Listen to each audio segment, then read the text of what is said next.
Ladies and gentlemen, welcome to a GameReplays.org Heroes of Newerth cast. Today we have the GosuGamers Steel Series World Cup Group B. We have today Clan Milk. What a name from the past that is. Clan Milk going up against DRD, Dotally Rad Dot Com, King Raven there at the helm. And today we are going to have this epic match of Group B. I am the Four Court Jester for your evening, and tonight with me is Senior Strategy Specialist LukDeRiff. How are you doing this fine night, sir?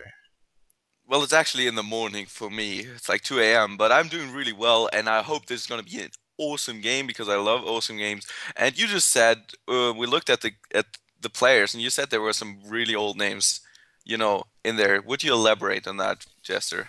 Well, King Raven, of course, with DRD, they've been around, I do believe, since the very beginning, because they came over from Dota, and we all know DRD for DotallyRad.com, of course, that quirky little blog that they all like to run and pick on, essentially everyone, and it's a great little site to go to for, HoN news, fun stuff, etc., etc. That's enough of a shout out to them. It's more of an interesting point there on the left-hand side. Milk Fats, to old 2% himself, has re-entered HoN, at least for the Gosu game series. I mean, $40,000 on the line, why not?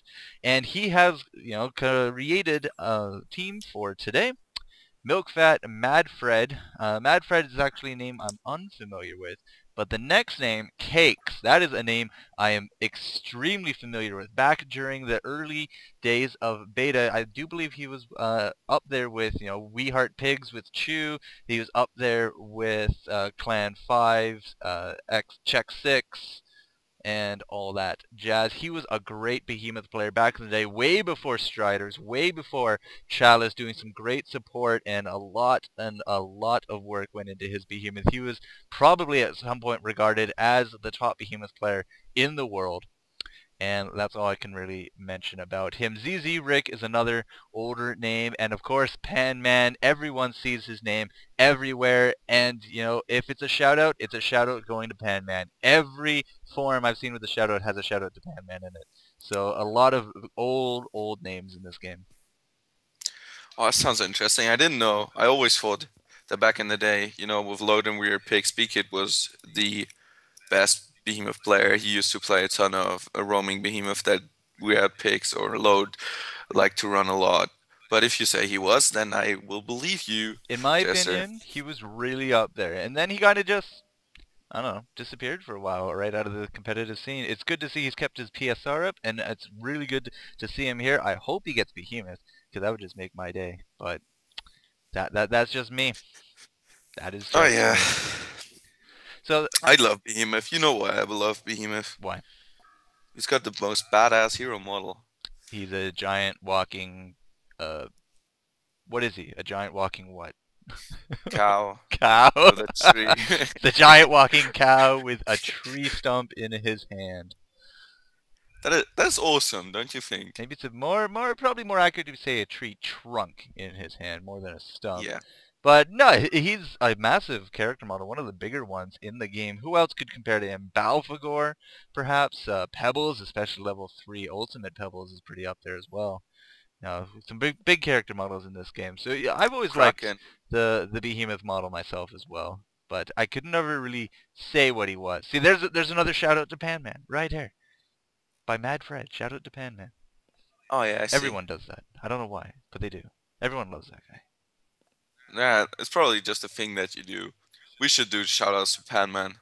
We should. Every So game here on out, shout out to Pan Man. Until that'd be until quite he cool thing to acknowledges it, do. then it will stop being cool. So. Okay. Oh man! All right, so this is the Gosu Gamers Steel Series World Cup, $40,000 prize pool, which is pretty immense if you think about it. There's BlizzCon actually coming up this week, and they're touting about a 40,000 prize pool as well. But who cares? They're Blizzard. They're made of billions of dollars, so whatever. Yeah, Blizzard are like money-making machines. Have you seen the charts of how much World of Warcraft makes? It's pretty unbelievable sometimes. I know it's pretty unbelievable, and they got StarCraft 2 out, and then when Diablo 3 comes out, oh my God!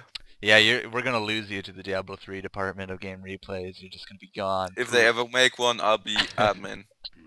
like right off the bat, and I will drag Pantera with me Oh, because I would know you? that he will follow. Fair enough. All right, you heard Yeah, it here first, folks. LukDeRiff, admin of the Diablo 3 game replay section. Check it out in the future if everyone it remembers. ever happens.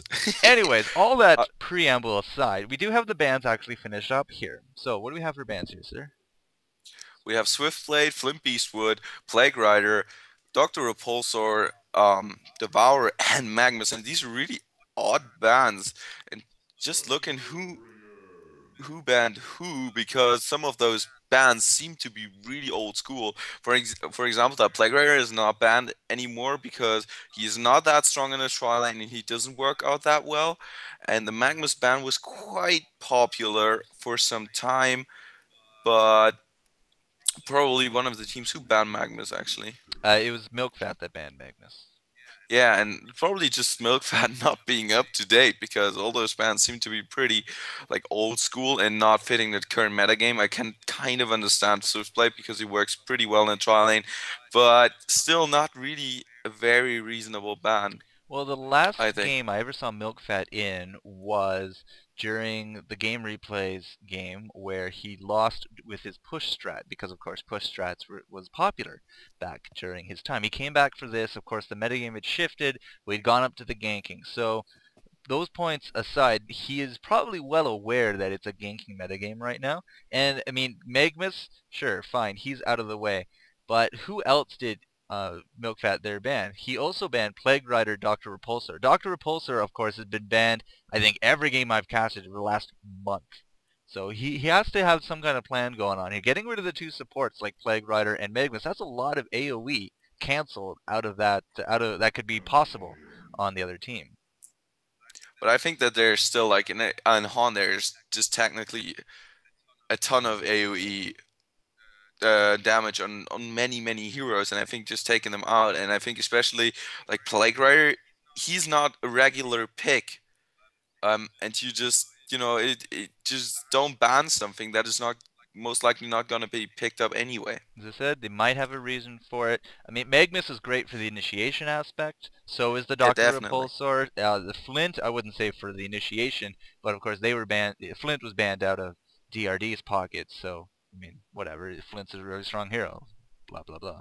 Yeah, he is. Unfortunately, because he's so goddamn boring to watch. Well, we're not gonna watch him. So who are we gonna watch this game? Who had first pick? We did indeed have MilkFat on that first pick. He took Glacius right off the bat. Yeah, and that is again very old school. I mean, Glacier's a very viable hero. Glacier's actually my most favorite hero in the game because he's so underappreciated.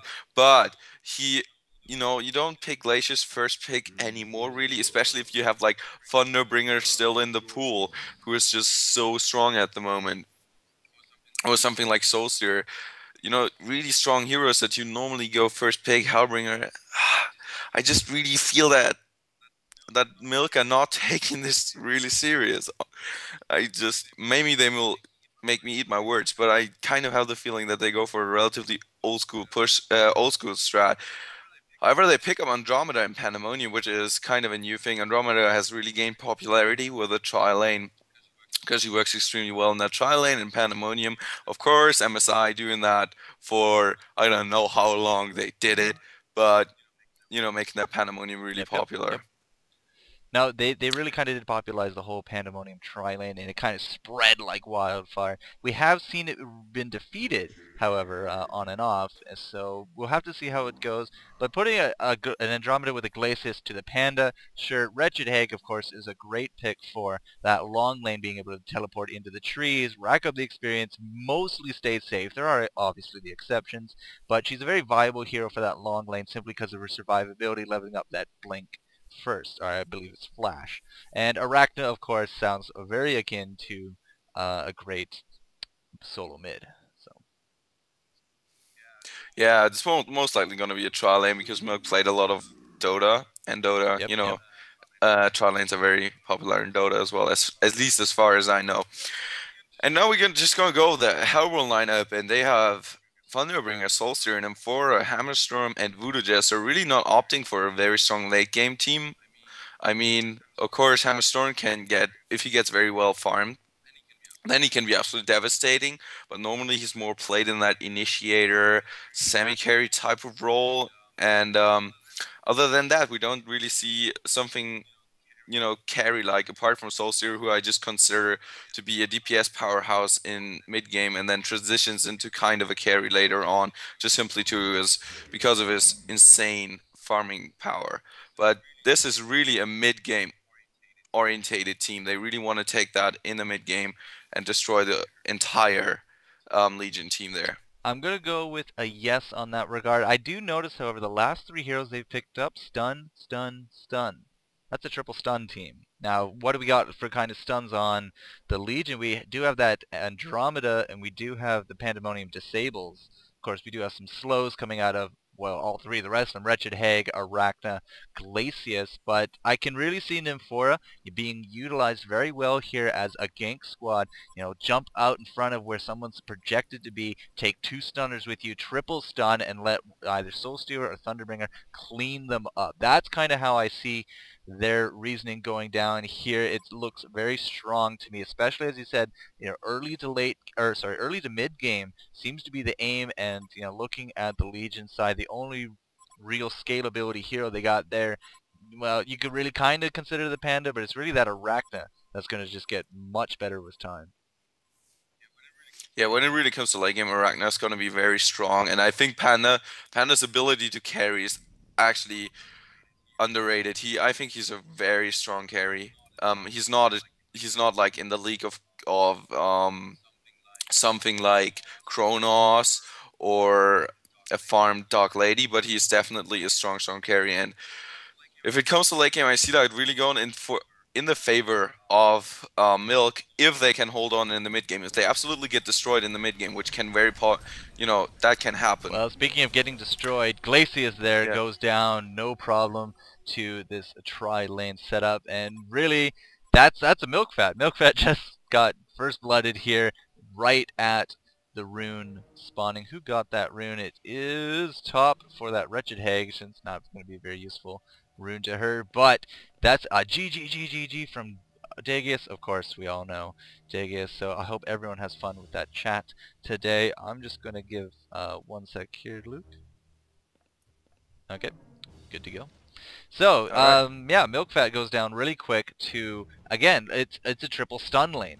I mean, I really don't see, if these guys want to go after someone, we have the Andromeda, we have the Disables from Panda, and we have that Glacius, but still, that's a slow and 2 stuns compared to a triple stun, especially with that Voodoo Jester. Get them all nice put together, it's going to bounce around. The AoE nature of the Nymphora stun right there, I mean, look at that, that's a lot of damage right off Glacius. Yeah, If you can have. aim it. And then, Yeah, you have. Yeah, sorry. nope, Go ahead. go ahead. Well, Well, let's we just have. watch this Andromeda die. How's that? Okay, I stand corrected. We'll watch that Glacius die. 0-2 for Milk Fat. Oh, man. Really? Oh my god. It is.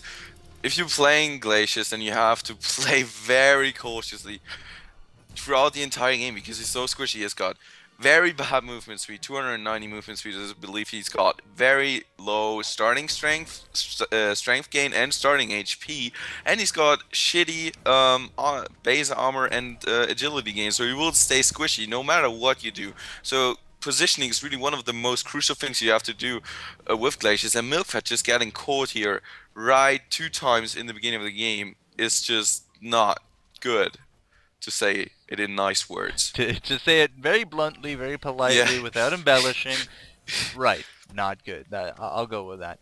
So who do we else have for the other lanes? Oh, it's something going on. No? Okay, quickly, let's go to the mid. We got Soulsteer versus Wretched Hag. I really would have expected Hag not to go mid, as it looks like Andromeda's trying to take a bullet here. Does not look like the Alchemist potion. Is it Alchemist? Sorry, the Acid Cocktail, not Alchemist. What am I talking about?